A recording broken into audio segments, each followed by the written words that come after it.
Et on se retrouve, comme chaque semaine, avec Rav Benloulou. Bonjour Rav. Bonjour Benloulou, ça va bien? Magnifique. Ah, on adore, hein. Je reçois des messages là. Oh là là, Rav Benloulou, je veux le voir. Vous savez où le voir. Tous les jours, il donne shiur à Beit Vagan dans la synagogue. Levavot Albanim. Levavot Albanim, le cœur, dans les petits cœurs des enfants. Voilà. Levavot, le père des parents, Albanim sur les enfants. Ah oui, j'y étais pas du tout. Ok. Alors, la citation de la semaine. Alors, la citation de la semaine, on la tire du Gaon de Vilna.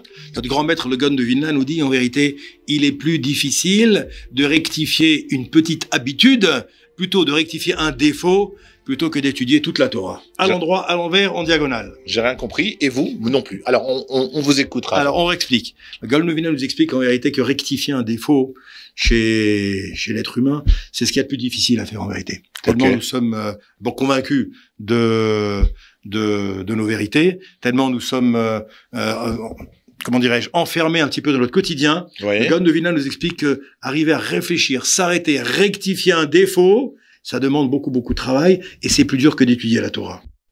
Par exemple, un petit exemple de la vie de tous les jours. Alors, très facile, celui qui est coléreux. Ouais. Il est coléreux. Bah, c'est un gros défaut, ça, c'est pas un petit. Ou il est impatient. Impatient, c'est un petit défaut. Ou il est orgueilleux. Orgueilleux, ok. Alors, voilà. Ça, c'est des gros défauts. C'est dur à corriger. Arriver à corriger cette chose-là, cette colère, ou ce manque de patience, ou cet orgueil, ça va demander beaucoup de travail. Beaucoup de travail, et il explique que c'est plus compliqué que d'étudier la Torah. Parce que finalement, étudier la Torah, bon, on va s'asseoir, on va prendre un livre, on va traduire, on va commenter, on va prendre un rabbin.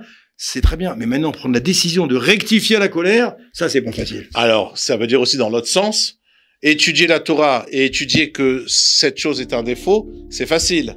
Comme il y en a qui disent, ah, la colère, c'est pas bien, ils te font des chiours d'1 heure, et après ils se retournent et ils s'énervent. Voilà, tout à fait. Donc ça veut dire que étudier la chose, c'est facile, mais la mettre en application, c'est plus difficile. Voilà, c'est pour ça que j'ai compris, Rav? Tout à fait, bravo. Et voilà. L'ilmod ou les lamed, ishmor ve'la'asot. On doit étudier et enseigner, on doit garder et on doit mettre en pratique. C'est-à-dire, si on apprend quelque chose, c'est pour le mettre en pratique. Bien sûr. Si on n'arrive pas à le mettre en pratique, c'est qu'on n'a pas encore intégré la chose qu'on a étudiée. Et comme on dit à ses enfants, on peut pas leur dire fais ça et nous on fait autre chose, quoi.